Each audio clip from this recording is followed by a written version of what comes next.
Hey guys, welcome back to another great episode of Conversations That Lead to Greatness. Now, today's topic, we're talking about self-control in a marriage, how to practice self-control in your marriage. Okay, so let's get into it.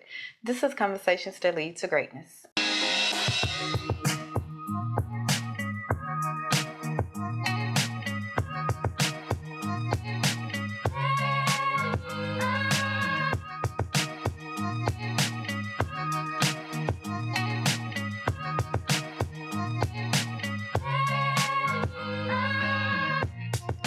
My name is Akeisha Smith. And I'm Lester Smith. And welcome back to our coaching podcast where we educate, motivate, and inspire you to break free of your limiting mindsets in marriage. That's what we're talking about today. Faith and finance that hinders your ability to create the life you desire. Okay. Mm-hmm. Now, today we're talking about practicing self-control in a marriage. Yeah. First of all, before we get into that, whether you're married or not, or seeking marriage or longing for marriage, go ahead and hit that subscribe button. Go ahead, press the button, right? Because that's what we press the button. Press the button. That's what we cater to. That is our niche. We have been married for 14 years together, 17 years, and we know just a little something that can help you out. Yeah. Okay. Yeah, just a little bit. Just a little bit, not much. Yeah. We're still learning. Okay. Yeah. Today, how to practice self-control. First of all, why is it important to have self-control in a marriage? It's important to have self-control in anything. Well, we talk about in marriage. That is true. Yeah. But in marriage, why is it important? Yeah, it's very important because, and the reason being is because self-control is one of the fruits of the spirit. Yes. Yeah. That's it. Oh my gosh, you say that's it. That's it. Yeah, self-control is one of the fruits of the spirit. You want to give them the fruits of the spirit? No. You don't want to give it to them? No, they can look it up. That's homework. Galatians 5 and 22? 22, I think. Okay. But the reason why it's so important to have self-control in a marriage, because you will get tempted. Temptation is going to come. Mm-hmm. And if you live by the flesh, you die by the flesh, right?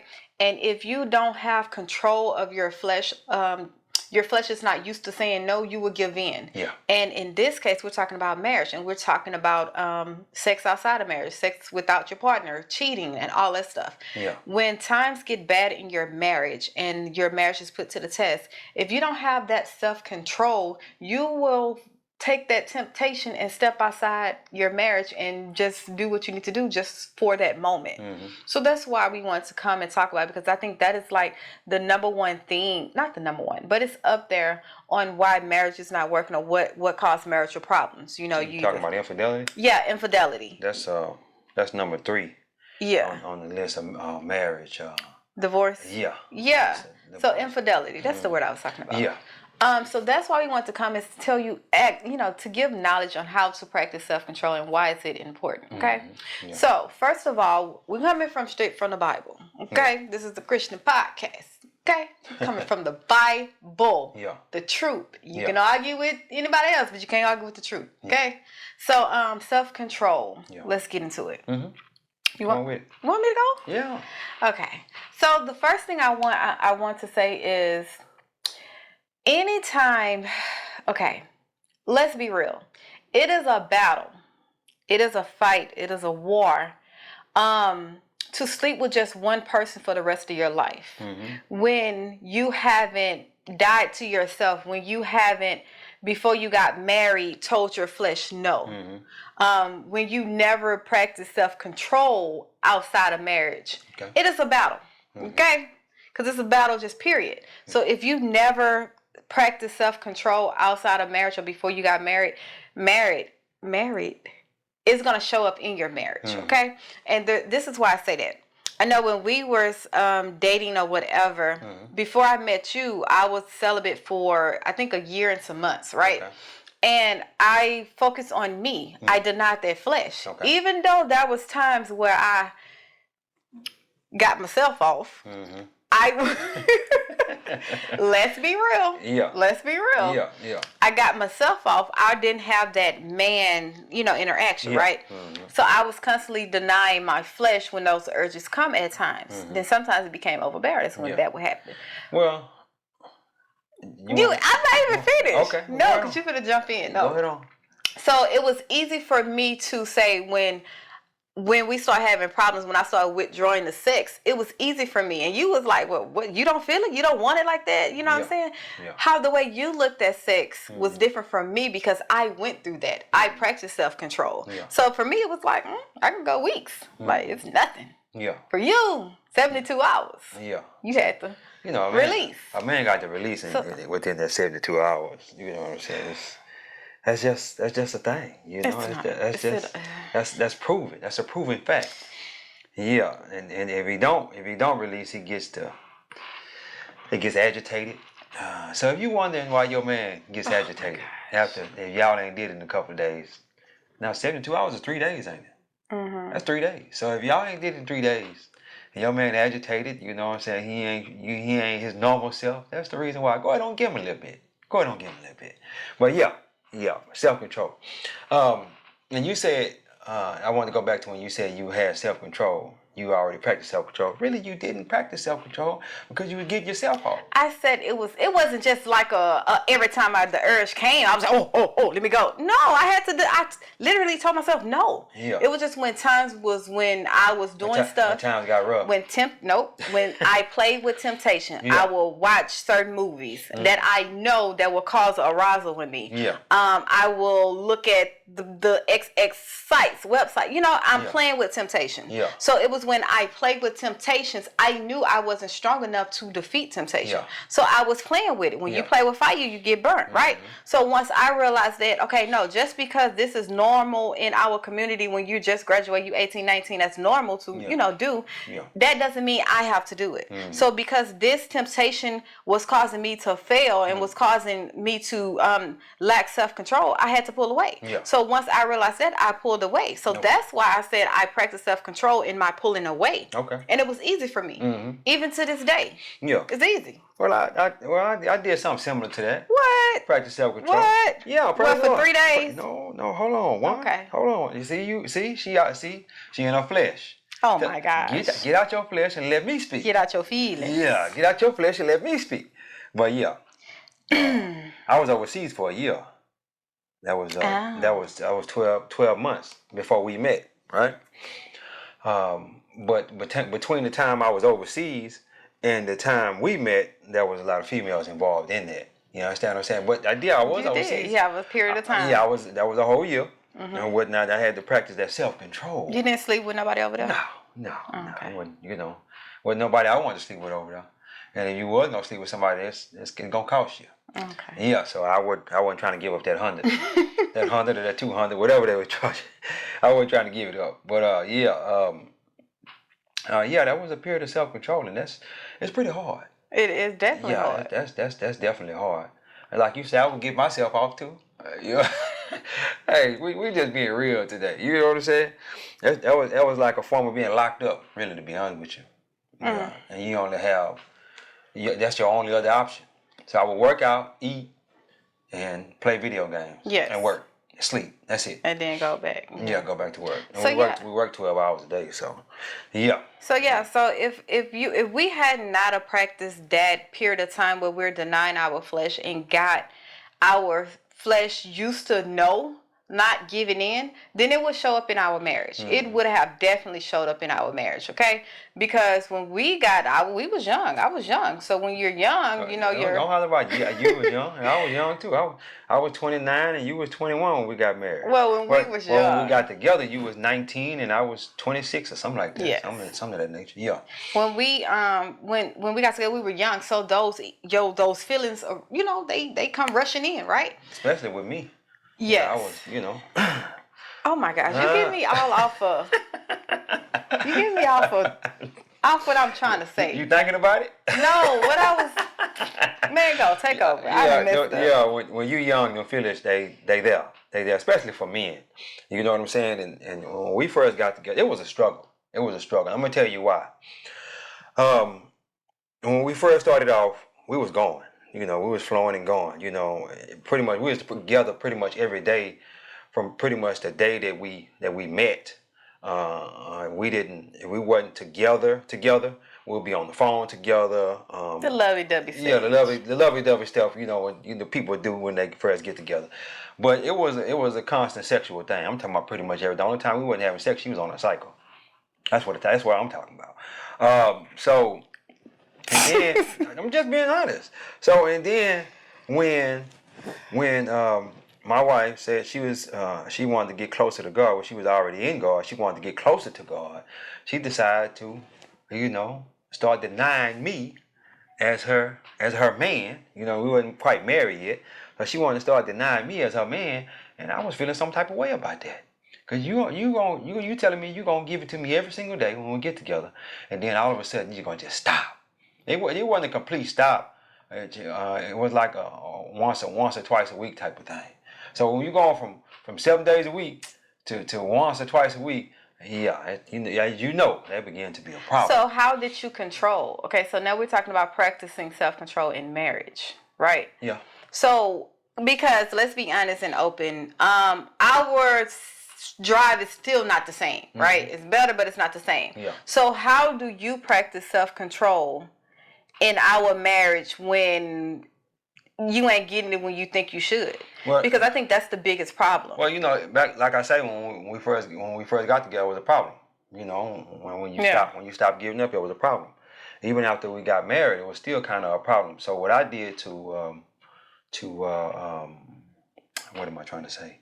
To practice that self-control, not necessarily practice self-control, but to take my mind off the sexual urge. I went to work more. And I created side businesses, side hustles, and all that to take my mind. I'm like, I'm over here arguing with this woman about having sex. I need to take my mind. So I went to praying about that. I went to praying, God. I know how to get you to pray. God, bring my sexual urge down, because I'm trying to be with this one woman. But she making it hard. Maybe my sexual urge is too high. So bring mine down, or either bring hers up. Man, God decided He wanted to bring mine down instead of bringing hers up. God knows what's up. He knows what's best. So yeah, He brought it down, and that helped. That helped out a lot. There was still some tension there. That's one of the things that we've argued about the most in our relationship of 17 years. The sexual desire. My sexual desire has always been higher than hers. So yeah, but as I kept praying about it and kept, later on I got in my Bible and stuff like that, and now that I'm older, 43 years old now, I don't need it as much as I did once upon a time. You know what I'm saying? So yeah, I think it's a lot better now. It's a lot better. Yeah, we don't argue about that as much, because I seen that as being a problem by me steady pressing the issue. You know what I'm saying? So I say, well, let me lean back a little bit, and yeah, we're good now. Okay, I don't know how we done changed this whole subject. That's self-control. Let's get back on topic. That's all self-control. Yes, but self-control can also be in the way you react. It's a whole lot of things about self-control. Self-control in the marriage is not. But I think in marriages, that sexual urge, that sexual desire is probably one of the top things they need to say they're having problems with. A lot of people have problems with that. Because they probably haven't dealt with the stuff before they got married. Number one is money fights and money problems. These are the causes of divorce, right? Number two is irreconcilable differences. I'm pretty sure it's the sexual urges in there is probably some of the irreconcilable differences. Number three is infidelity. So them the only three I know for now. Them the main three. That's them the ones that we touch on the most. But anyway. Yes. So gosh, go ahead. My dog keep getting lost. Why your dog get lost? I don't know. Because I'm trying to bring us back on the topic. Okay, bring us back on the topic. Practice self-control. Okay, yes, that's what I was saying. Yeah. Self-control in a marriage is not just sexual, right? Yeah. It's just not controlling your sexual desires. It's controlling the way you react to certain things, controlling your emotions. It's just controlling the flesh, period. It's just controlling the words that come out your mouth, the choices you make. Like you have control over self, over your flesh, and you're not letting your flesh control you. Yeah. So I think a lot of times when we think about self-control, we often try to make it the same as self-discipline, and it's really not the same. Okay. Because you have self-control, it deals with short term, like your immediate reaction to a certain circumstance or a certain situation, right? Okay. It's your immediate response, And right? self-discipline is what? And self-discipline is like your long-term response, Okay. which requires you to build Stamina. to build habits. Okay. Right? Because we always say self-discipline, you need to start doing it over, then you build habits, right? So with self-control, it's your immediate response to a certain situation or circumstance, and it's a choice not to give in or a choice not to take the easy road out. Okay. Right? So you're making a choice. Yeah. So when we talk about self-control in a marriage, it's all about those things. It's all about, okay, what decisions am I making? Am I making a decision right now on the fly, or I'm taking in consideration everything that goes along with this decision, right? How am I controlling my emotions and my behavior? Am I just going to fly off the wall every time I don't get my way, or am I going to be mature about it and sit there and think about it before I react? So that's what we're talking about also. Okay. When you talk about self-control, it's like you actively, okay? Active, not proactive. Actively putting forward effort. Yeah, conscious effort to resist temptation. Yeah. To resist temptation. Yeah. Yeah. And that's with anything, even in your thoughts. I had to even realize, because I suffer from negative thoughts, or what was it? Lacking poverty mindset. Yes. I had to put active effort to kind of control my thoughts, to be like, no, we're not finna do that. We're not finna think these thoughts. I'm finna tell my brain or my mind what to think. I'm finna get in control of my mind. So, yeah. Yeah. That's what I want to say. Yeah. That's it? I mean, that was for now. Yeah, but practicing self-control, and it just don't stem to marriage. You got to have self-control on a daily basis, self-control and self-discipline. But more than, because let me say this: those desires to come up and eat certain things, that you got to practice self-control in that too. You understand what I'm saying? Well, not necessarily just eating. It can be the urge to, as a man, the urge to, you see a fine lady walk by, you just want to just look. You know what I'm saying? But you got to practice self-control. And you lust after. You get the lust, you get to stay in there too long. So you got to practice self-control. I'm gonna look at it, but I'm like, okay, okay. It's not gonna affect. Yeah, it ain't gonna affect me. I ain't gonna just stay there. Yeah. You understand what I'm saying? You know, it's okay to look, but don't get the lust in there. You know what I'm saying? That's self-control. Yes. That's self-control. You got to control yourself on that, because it's easy. Because men are visual creatures. We are visual creatures. So that's always been man's downfall. What? Because we're visual creatures. Yes. And I think even with that, we have to really just go back to the Bible. Like, self-control is really one of the fruits of the Spirit. Yeah. Like, it's something that is. Oh, you want to give that now? I said give it at the beginning. You ain't want to give it. Whatever. A lot of people don't know what the fruits of the Spirit is. That's why I want. Well, they can look it up, baby. Sometimes you gotta look it up for yourself. It's Galatians 5 and 22. Okay. 2022. All right. One of them. But it's one of the very last fruits of the Spirit, right? And it's crazy because a lot of people think that, you know, I can just say I got self-control. I'm good. I got self-control. I can control this. They can go play with temptation and tell themselves I can, you know, control. I have self-control. Not knowing self-control is something that is you can see. Yeah. It's a fruit of the Spirit. It's a fruit. It's something you can see. It's not something you say. So when we talk about self-control, and it's I want to say 2 Timothy 1:7, it say God have not given us the spirit of fear, but of power, of love, and a sound mind, right? That sound mind, I think, let me get this other translation. One of them said, and self-control.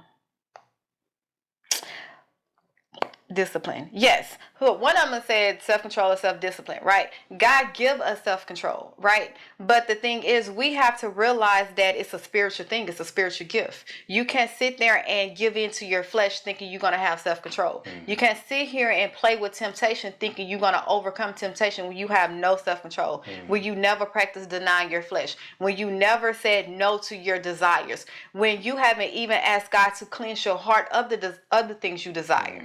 You can't sit there and think, okay, man, I'm going to get married and I'm going to be with this one woman or this one man forever. I'm not going to cheat. I'm not going to, you know, step outside my marriage. I'm not going to do none of this stuff that might come into your marriage as temptations. Yeah. I'm good. I'm good. You setting yourself up for failure. Because if you never practice denying your flesh, if you never practice telling yourself and your desires no, if you never even fast, literally, fast is denying the flesh. It's taking away the power that the flesh have over you. Yeah. So if you never did that or practice it on a regular basis, you are setting yourself up to lose. You're literally setting yourself up to lose because temptation is going to come. And especially now because marriage is under attack. Yeah. In today's world, marriages is under attack. Yeah. So Satan, he's sending all this temptation towards a person. He's even making you think. I don't think it's just in today's time that marriage is under attack. Marriage always been under attack. Because anytime you decide, you say, well, we're going to get married, the bad things start happening. Even because anytime you get intentional about doing something, that disruption always follows. Yes, that's in that time, but they had the mindset that we're gonna fight it. In today's world, nobody want to be married because of whatever. They probably knew someone that was married and got cheated on, got beaten on. You know what I'm saying? All the bad stuff. So that's what Satan glorified. Yeah. That hey, if you get married, this is what can happen. So now in today's time, nobody wants to get married. Yeah. Nobody, literally, even Christians. Yeah. People who proclaim Christ don't want to get married, but they don't want to be celibate. Yeah. Yeah, you're right. So that's what I'm saying. Back in the day, of course it was attacked, but now I think that goes on to quite a few other things too. It ain't just marriage. As we was talking about the other day with the real estate, people don't want to buy a house no more. Yeah. They want to rent. It's time to change. That's not you don't want to get married to a house. Yeah. You want to stay in this house for no commitment. couple of years and then move and get you another one or something like that. Same thing with Turo, with the cars. You know what I'm saying? You want to you don't want to sit down and wait so you can get that nice car. You want to ride in a nice car for this weekend. Yes. And put your car to the side and then do it again the next weekend. Right. What you actually, in my personal opinion, you're spending more money. It's gonna cost. Yeah, it's gonna cost a whole lot more in the long run. It costs you because think about it. Now that you put that concept together, let's think about people who don't want to get married but they live as married, right? It's literally going to cost you because it go against the will of God. Yeah. It might not. You think you can have the perfect relationship now, but at the end, something is slowly dying because the wages of sin is debt.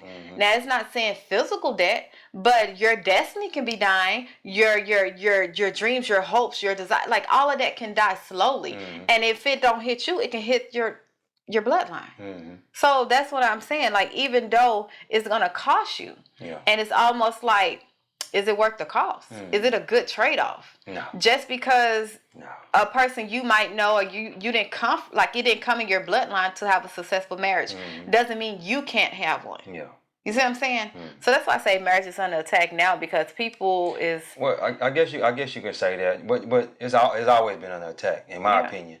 But it's more things out there like the internet and stuff like that would help that attack. Social media and all that. So that the devil has more ways to attack you now than he did way back when. And he had more people on his side voicing it. Yeah, with all the different podcasts. Well, you have more people in the world now. You got 8 billion people in the world. Back then, it wasn't as many people. People started having all these babies and stuff like that. So, yeah, the devil has more people to use. He definitely does that.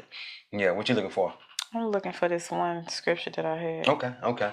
Well, while she's looking for that, I want to touch on the self-control aspect coming from like personal, not just coming from a marriage aspect. I cold plunge, right? And that is one of the biggest things to me in self-control because it helps me build my self-discipline up. But you also got to control yourself for the moment. You got to deny your flesh. Your flesh is telling you, I don't know if y'all know what cold plunging is, but you put ice water in the tub and you basically get in there and sit in there for 2 minutes. Your flesh is telling you, get out of here. This too cold. It's too cold. But you deny your flesh. But if you look up cold plunge, you'll find out all the benefits to it. I got it from LeBron James. He lives by the cold plunge. But if you look at all the benefits, you say, okay, well, I need to start cold plunging then. I burn anywhere from 500 to 800 calories just in one cold plunge in 2 minutes. In 2 minutes versus going and doing a walk or a run or whatnot. And denying that flesh to tell that flesh, shut up. We're gonna sit here for 2 minutes. that's another level of self-control. That's another level of self-control. Also, I remember when I was working too. we was trying to lose weight, I would take my meals to work with me. And that would keep me from going to Burger King or Jack in the Box or something like that, and get or not having a meal that day at all. I'm saying to myself, hey, I'm gonna go get a salad. I'm gonna go get a salad today. But then when lunchtime comes, man, I ain't get no dang on salad. I'm gonna go ahead on and go over to Jack in the Box or whatever. But if I got that food with me, that you're practicing that self-control, that self-discipline muscle. Yes. Because that you're gonna eat that. You ain't gonna go down there and get nothing. Right. Anyway. Yeah. Rest, yes. And this is what I was saying in Proverbs 25. Okay. It said, he that had no ruler over his own spirit, meaning self-control, is like a city that is broken down and without walls. Meaning there's nothing protecting you. You have no protection for temptation to stay out. So temptation is looking at you, and temptation is like, I got you. Yeah. Let me just go in. There's no barrier, no nothing protecting you. So now temptation comes. Now you give in to it because you have no one standing guard to watch, to, to even control you, because you lack self-control. Yeah. So like, it's so like when you read the Bible and just type in like self-control, it's so many scriptures and scenarios that pops up about self-control. And you have to tell yourself, why is it so important in the Bible? Because it's important. It's literally important to your life. It's the fruit of the Spirit. It's a fruit of the Spirit. Anything of the fruit of the Spirit is good. Yes, and it's not something that you can just obtain easily. Yeah. It's something that has to be practiced. Yeah. It's something that has to be lived. Like when we say self-control, when you submit to God, that's self-control. You're literally saying, God, I'm going to have self-control so I can live a holy and godly life that is pleasing to you. Yeah. I'm not going to sit here and play with temptations. I'm not going to sit here and this is where I was going. Okay. When we were talking about self-control in a marriage and cheating and all that, we know it's easy for guys, but also women steps outside of their marriage too. I think it's more men than women, though. It doesn't matter who, it's just we don't get caught. Yeah. That's what it is? Let's be real, because men think y'all just, it's me. No, women, it's a lot of women that did some stuff outside of their marriage that they would never tell. I watched Charleston White yesterday. And he was talking about how women don't get caught. The men, we get caught, but the women don't get caught. They saying UPS driver could come to the door and y'all laying in the bed together. The UPS driver standing at the door and you raise your dress up. He get a little bit real quick and then you come back and get back in the bed. But okay. If it is, all right. Hey, you the one got me on Charleston White. Okay. Into whom? But he say, "But y'all slick." He say, "Women slick with it. Men, we're the brain. We don't think. We think with the little head and not the big head. Exactly. We think with this head and not that head. But even as women, a lot of times you flirt with temptation. Yeah. And that's one thing I had to realize, like, because I came from a family of men and boys and I'm surrounded by them. When I talk to people at the gym, to be homeboys, I have more homeboys or not even, I guess, gym buddies that are guys than girls, right? And when I talk to them, I don't see it as that. It's just like brother, sister, Yeah. But I had to realize, she's gullible, y'all. I'm not gullible no more. Because then God had to work on me, because then I was using that as an excuse. Yeah. So then I had to realize. Hold on. You say you was using what as excuse? As an excuse of being gullible, like I don't know, like God has shown me numerous of times that hey, he's trying to flirt, or hey, he's making a side remark or something. And then I even told you quite a few times what they was doing. Can you stop getting me off track, sir? You just want to get me off track today. I just want to ask questions. Yes. Yeah, well, I can't ask questions because we can have this off camera. No, this is a conversation that leads to greatness. Okay, what you want to know? We're not in the teaching mode the whole time we having our conversation. I thought I'd be in teaching mode. I be wanting to teach what I didn't learn. Like you could teach what you learned, but we also got to have a conversation. What's your I was just asking, how did you learn that they was trying to get with you? Because it was like I knew it, but I was like, he ain't know I'm married. Like, come on now, you stupid. Like, why would you think? Remember, because I told you, I said, why would you flirt with me when I'm married? Like, you think I'm finna really do that? And he was like, people do that. Women do that. Yeah. And I was like, okay. So maybe they thinking that's me. Well, so maybe they had to try it. He and more than likely he married too, ain't he? Yes. Yeah. All are married. Yeah. That's why I don't understand. So they married. They know you ain't trying to. You married. They married. They know you ain't trying to break up no happy home. You know what I'm saying? Even though the home ain't happy, y'all can get y'all a little bit and go on about y'all business. You come home to me and he go home to his wife. Well, I ain't the one. And that's what they be looking for. They ain't looking for nobody single, because guess what? She gonna be trying to take up all their time. She gonna require more. She gonna require more time. require more money and all that. You ain't trying to get no money out of him or none of that. You just trying to get you a little bit and go home. See, I don't get. Well, okay. She'll never get it. I'm not saying I get it. Yeah. I get it. Or you keep saying you don't get it, so I don't agree. I get it. You don't agree? Yeah. Again, what I was saying, but yeah, I had to realize that a lot of times you can't sit there and play with temptation. Yeah. And you and thinking. Well, it would be good for you to remove yourself from around them altogether. Yes, but I got self-control in that area. If you know you ain't trying, if you know they steadily trying to get it, and I understand you have self-control, but if they steadily coming at you like that, it's time to remove yourself from that situation. No, but this is the thing. When you practice self-control so much in an area, you're not afraid to voice like, "Hey, nah, chill out with that." Yeah. You know what I'm saying? Okay. Versus when you want to play. They know now. Okay. Versus when you want to play with temptation and you want to be timid. There's a whole lot of females that play with that temptation. And you want to be timid about it, and you thinking it's cute, and you kind of low key like it. You know what I'm saying? You getting that attention that you're not getting at home. Exactly. So you like, okay, I'm gonna wear this certain outfit and go to the gym, and they're gonna be looking at me and all that. Yeah. That's our nature. Yeah. But when you realize like, ain't none of this gonna happen. If I barely want to give it to my husband at home. They don't know that though. But I'm just saying, this is my logic. Yeah. What makes you think I'm finna give it to you?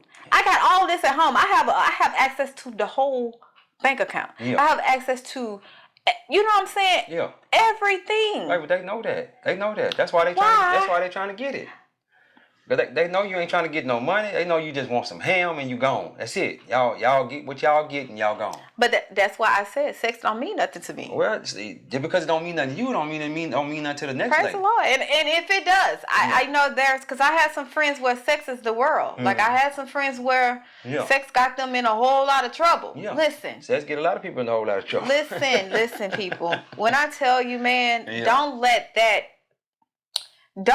that spirit demon. I don't want to get too spiritual, but it's a spirit. Let's be for real. Yeah. Don't let that control you to the point where it forfeits your destiny, forfeit what God has for you, because now He have to deal with you in that sin. Yeah. Now He have to get you to a point where you don't be ran by your flesh. Yeah. So now He got to take you through situations, scenarios, and circumstances for you to understand that, man, all this time I've been living by down here. I've been living, giving into what she want, what he want, and now look where I'm at in life. Yeah.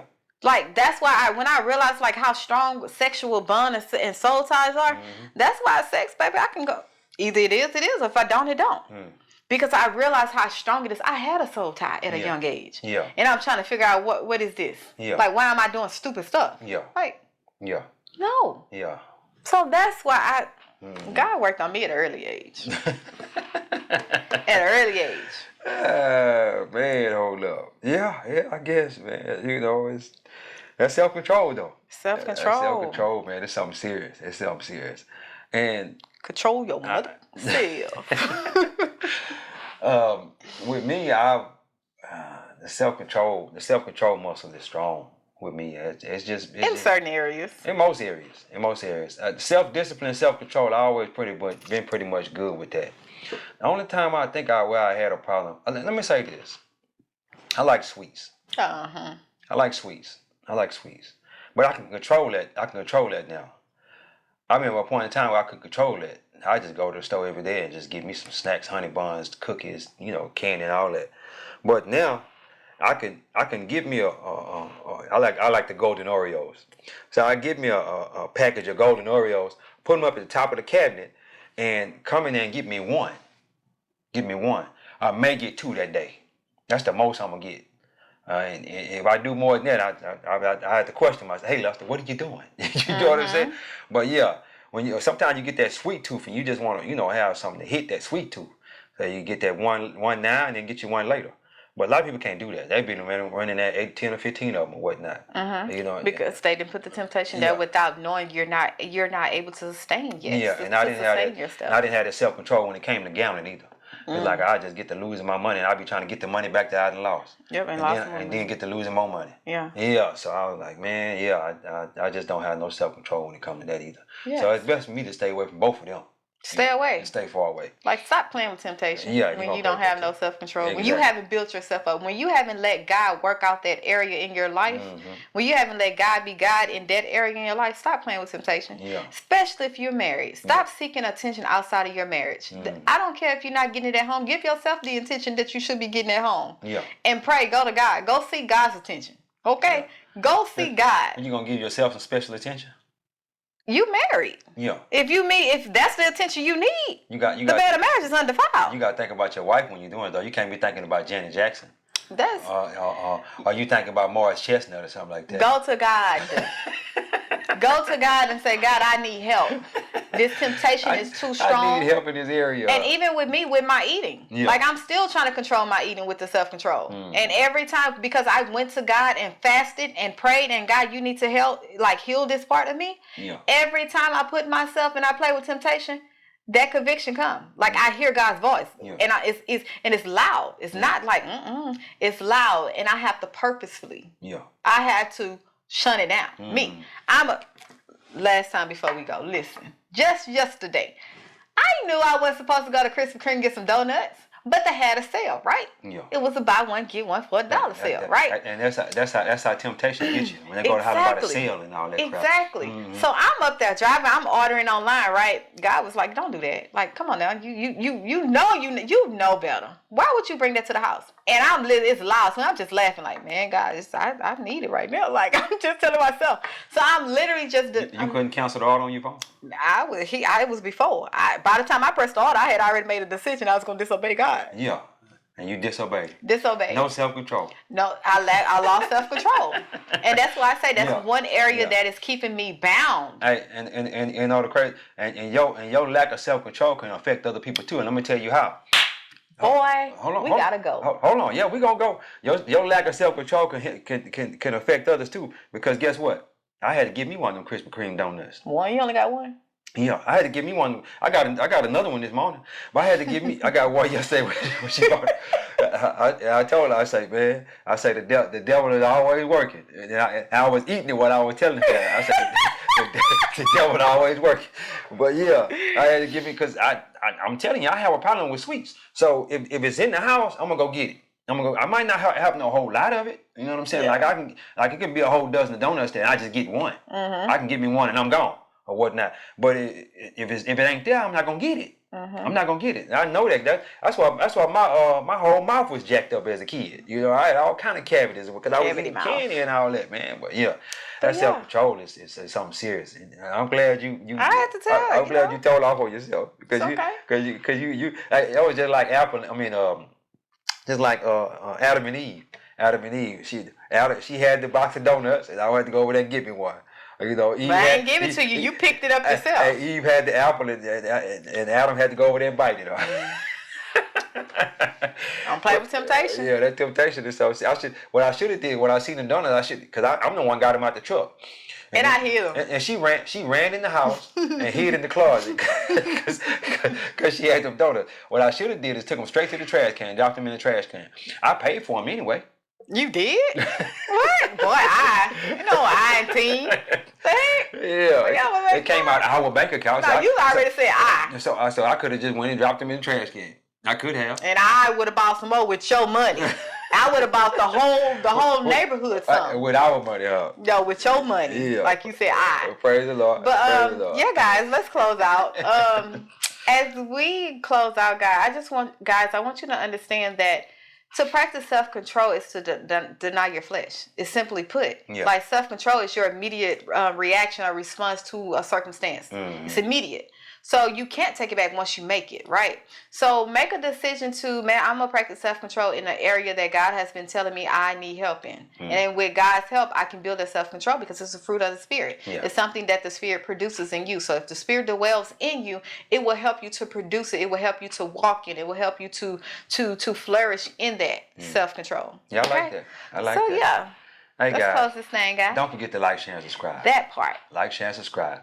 God is good. Life is good. When we look good, we feel good. Hey. What did you do? We live in a life of both of us. Bye.